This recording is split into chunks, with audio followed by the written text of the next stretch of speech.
Okay, let's have a look here. It's quite a difficult question. So what I'm going to do, I'm going to say P is here at 3 minus 1. And then directly under it is Q at 3 minus 4. So that length there is 3 units.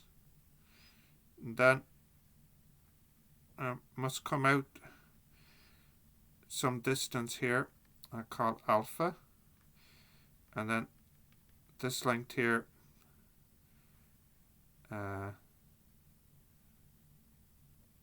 beta, we'll say. And then this length here is alpha. And this length here is 3 minus beta. So the distance is the distance, and that's r. So the distance PR has to be twice QR. So this distance here will be square root alpha squared plus beta squared, and that has to be twice square root alpha squared plus 3 minus beta squared. So if I square everything, I get alpha squared plus beta squared is 4 alpha squared plus 4 3 minus beta squared. Now if I look at the slopes, so you have the slope beta over alpha minus times 3 beta over alpha, that should equal minus 1. So you can simplify that into alpha squared equals 3 beta minus beta squared, which I can sub in there. So you get 3 beta minus beta squared plus beta squared equals 4 alpha squared, which is 12 beta minus 4 beta squared, plus 9 times 4, 36, minus 6 times 4, 24 beta, plus 4 beta squared. Well, that 4 beta squared and that 4 beta squared cancel. That beta squared and that beta squared cancels. So I've got 12 beta minus 24 beta, that's minus 12 beta. So that's 15 beta. And then, is it just 36? No other numbers?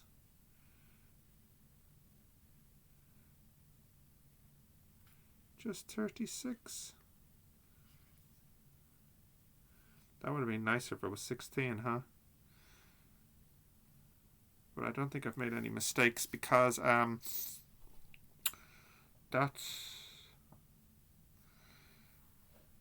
just double check. That's alpha squared plus beta squared. And alpha squared is 3 beta minus beta squared, yeah. And then that's 4 alpha squared, so that'll be 12 beta minus 4 beta squared, and then you square that out and times it by 4. 9 times 4 is 36. 6 times 4 is 24. Minus 12 minus 24 is minus 12. Yeah, okay. You can simplify it a bit, I suppose. 36 divided by 15 is 12 over 5.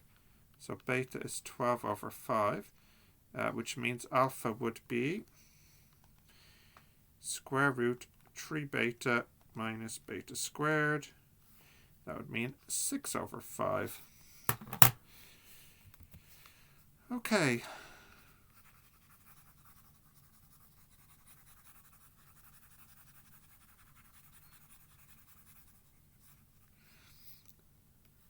So, let or equal, so this would be 3 plus alpha. So that's 21 over 5. And then the height would be minus 4 plus 3 minus beta, minus 17 over 5. So the distance PR That'd be the square root squared plus squared. So that's 21 over 5 minus 3 plus minus 17 over 5 minus 1. So that's 6 root 5 over 5.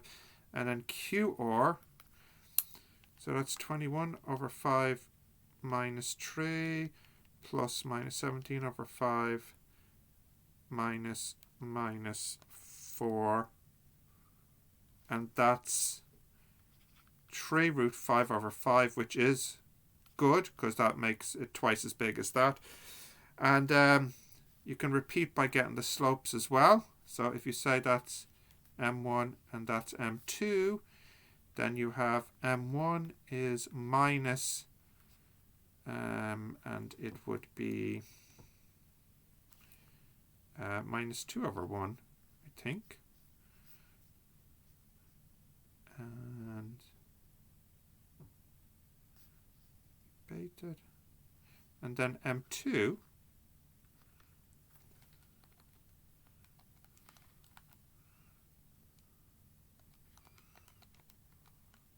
is a half. Yeah, great. So we found an OR that satisfies the requirements, and that's 90 degrees. So we can form a circle. So all that's left to do now is to get the radius and the center. Well, the radius is going to be right here. So the radius is not too difficult to find. That is there. And not the radius, sorry, the center. And the radius will be the distance from there to there. So we'll just calculate that.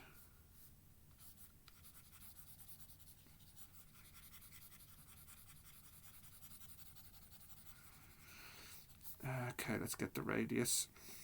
So the radius would be the square root of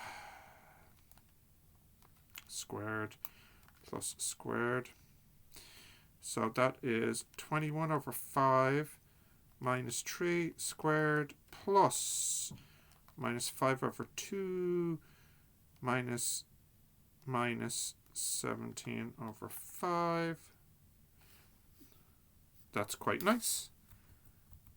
That works out to be 3 over 2.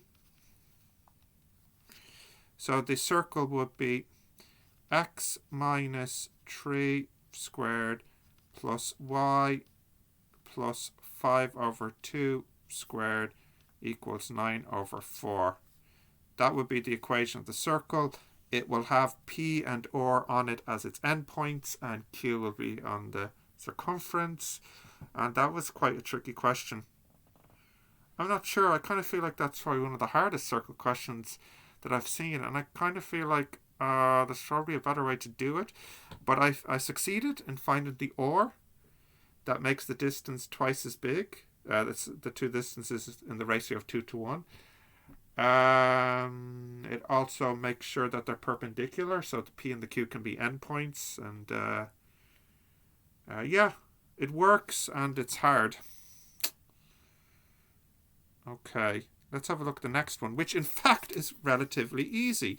To find verify that they touch externally. Well, first let's complete the square. So that's x minus 1 squared plus y plus 2 squared equals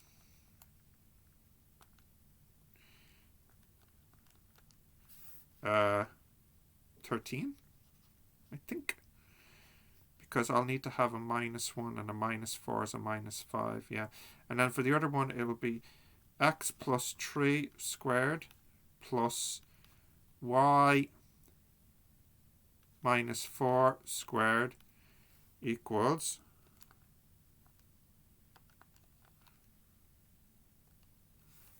13 also.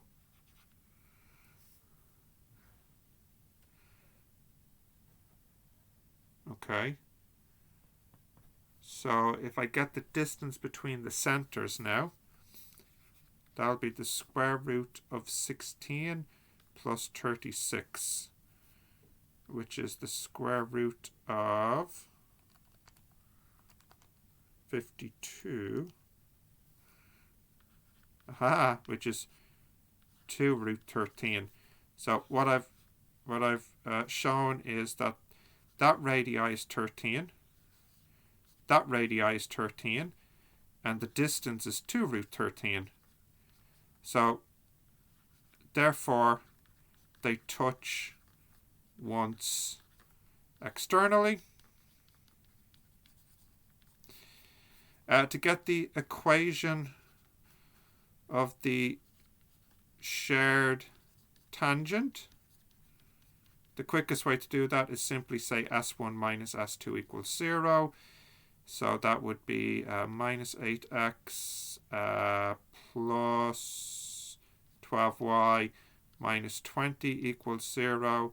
If I multiply that by minus 1, I get 8x minus 12y plus 20 equals 0. So that's the common chord, which has to be a tangent because of how the circles touch. But if I want to verify it's a tangent, I can just get the perpendicular distance between this here and the two centers. So it should equal root 13. So the distance would be modulus 8 times 1 minus 12 times minus 2 plus 20 over root 8 squared plus 12 squared. Let me see what that is.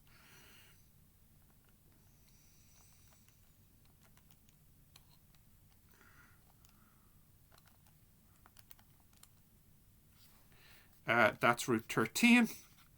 And repeat again, get the perpendicular distance again for the other point. So I'm not going to write it down. I'll just type it in my calculator to see if it's root 13 as well. It would be 8 times minus 3 minus 12 times 4